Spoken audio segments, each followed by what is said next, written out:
সকলকে আমার আনন্দিত জয়গুরু। আজকের আলোচ্য বিষয় হলো আমার ইনকাম আমি ভোগ করব, গুরুকে কেন দিব?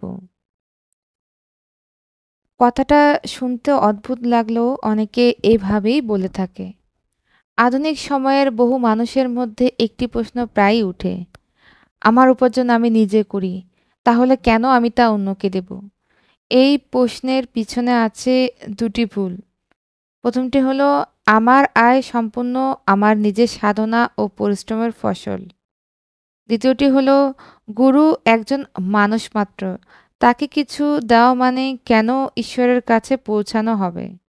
এই ধারণাগুলোর বিপরীতে যদি আমরা আধ্যাত্মিক শাস্ত্র, যুক্তি এবং ঈশ্বর সম্পর্কিত দর্শনে তাকাই, তবে স্পষ্ট হয় আয়, শক্তি, সুযোগ এমনকি জীবনধারণের সামর্থ্য এক মহান করুণা, যার উৎস পরমেশ্বর ও তার প্রতিনিধি গুরু। শাস্ত্র বলে ঈশ্বর সর্বভূতানাং হৃদ্দেশ অর্জুন তিষ্ঠতি, অর্থাৎ ঈশ্বর সকল প্রাণীর অন্তরে অধিষ্ঠান করেন এবং প্রত্যেকে কাজের নিয়ন্ত্রক তিনি। তাই আমি যা আয় করি তা শুধুমাত্র আমার নয়, আমার দেহ, শক্তি, বুদ্ধি, কর্মক্ষেত্র, প্রেরণা এই সবই ঈশ্বর প্রদত্ত। যদি এক মুহূর্ত প্রাণ সঞ্চার থেমে যায়, আয় উপার্জন দিয়ে কি হবে?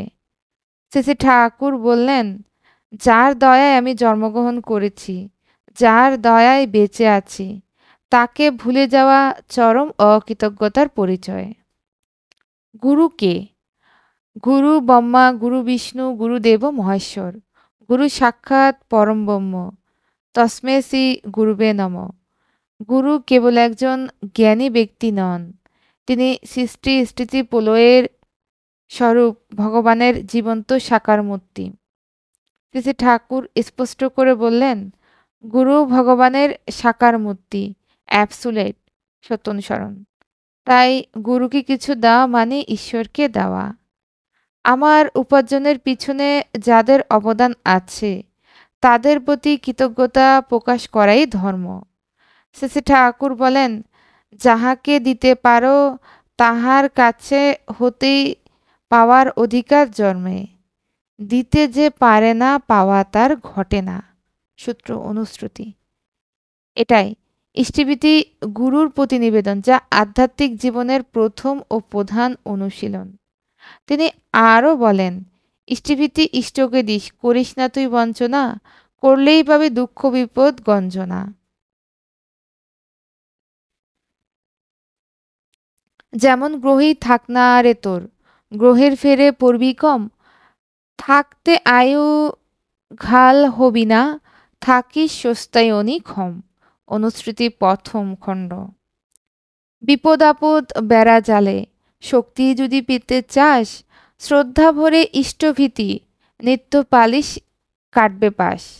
নিত্য করিস ইষ্টভীতি, প্রাণপণে যা পারিস, দৈনন্দিনই করাটাই আনবে বয়ে আসিস। ধর্মকর্ম যতই করিস ইষ্টভীতি ফেলে, সবই জানিস হলো ব্যর্থ ওরে আর্য ছেলে। এই বাণী আমাদের বলে দেয় সতত ইষ্টভীতি ও শুদ্ধাচারী জীবন মানুষকে সুরক্ষা ও দীর্ঘায়ু দেয়। শ্রী ঠাকুর বললেন, ইষ্ট হলেন মঙ্গলের মূর্ত প্রতীক, যার আধিপত্য আমাকে থাকার দরুন জগতে যা কিছু বোঝা যায়, জানা যায়, সত্যানুপোষণী করে নিয়ন্ত্রণ করা যায় ও সবের উপর আধিপত্য বিস্তার করা সম্ভব হয়, এবং যাকে দিয়ে, যার দ্বারা বিশ্বব্রহ্মাণ্ডের অনন্ত বৈচিত্র্যের স্ববৈশিষ্ট্য সংহতি আমার কাছে উদ্ভাসিত হয়ে ওঠে, সে তিনিই হলেন আমার ইষ্ট, আমার ভগবান, আমার ঈশ্বর। সুতরাং এক পাও তাকে ছাড়া চলা আমাদের সম্ভব নয়। ভগবতীয় গীতায় স্পষ্টভাবে বলা হয়েছে, যদি কেউ ঈশ্বরকে নিবেদন না করে আহার করে তবে সে পাপভোগী হয় এবং তার আহার চর্যবস্তু ভক্ষণ বলে গণ্য হয়। শ্রী ঠাকুর বললেন, যা আয় করিস তার এক অংশ ইষ্টার্থে দিস, না দিলি ভোগ করবি কিন্তু পচবি। এই পচা মানে শুধু আর্থিক নয়, মানসিক, আত্মিক, পারিবারিক এমনকি সামাজিক ক্ষেত্রেও পতন ঘটে। বর্তন বর্তমান যুগে মানুষ আত্মনির্ভর হতে শিখেছে, কিন্তু আত্মভোলানো নয়। অর্জন তখনই শুদ্ধ হয় যখন তা ঈশ্বরের উদ্দেশ্যে উৎসর্গিত হয়। যা কিছু করো, খাও, দান করো, তপস্যা করো, সবই ভগবানের উদ্দেশ্যে করো। আমাদের আয় ও জীবন যদি ঈশ্বরের দান হয়, তবে তার প্রতিনিধি গুরুকে দেওয়া সেটাও প্রকৃত কৃতজ্ঞতা, ধর্ম এবং আত্মমুক্তির পথ। গুরুকে ইষ্টবৃত্তি দেওয়া মানে নিজের জীবনকে বিশুদ্ধ করা, ঈশ্বরের সঙ্গে সম্পর্ক দৃঢ় করা এবং প্রকৃত সার্থকতা অর্জন করা। পরিশেষে বলতে চাই, নিজের ইনকাম শুধু নিজে ভোগ করাই জীবনের লক্ষ্য নয়। প্রথমেই গুরুকে দেওয়া, এটাই প্রকৃত ধর্ম, প্রকৃত উন্নতি এবং প্রকৃত আত্মবোধ। তাই আমরা প্রতিপত্তিকে ইষ্টবৃত্তি নিবেদন করব ঠাকুরের জন্য। আজকে ইষ্ট প্রসঙ্গ এ পর্যন্তই। সকলকে আমার আনন্দিত জয়গুরু।